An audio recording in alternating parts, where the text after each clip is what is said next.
Padahastasana. In Sanskrit, Pada means foot and Hasta means hands. That's why Padahastasana means the yogasana where you touch your feet with your hands. This asana is also known as Uttanasana. To do this asana, first stand straight with your feet at a distance of 2 inches from one another. Now, taking a long deep breath in, raise both your hands straight in front of you and take them up over your head. Stretch your body up as much as you can from your waist. While breathing out slowly in this posture, bend your body forward till the point where both your palms can touch the floor.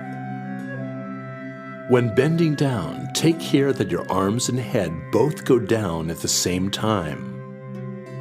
Remember, if you have a problem of stiffness in your back, then bend only up to the point where you don't experience any strain or difficulty. Breathing in and out normally, stay in this posture for about 10 to 30 seconds. Padahastasana makes your backbone flexible. This asana gives relief from problems which arise during the female menstrual cycle. Refrain from doing this asana if you are suffering from any heart disease, back or backbone-related problems, vertigo, or swelling in the stomach. Patients suffering from hernia, high myopia, ulcer, and pregnant women should also refrain from doing this asana. Staying in this posture for 10 to 30 seconds, take a deep breath in, come up slowly to a standing position. Take care that your arms and head come up at the same time.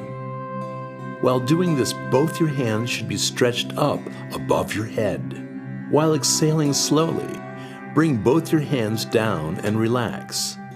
Practicing this asana regularly improves your digestive process and also gives relief from constipation.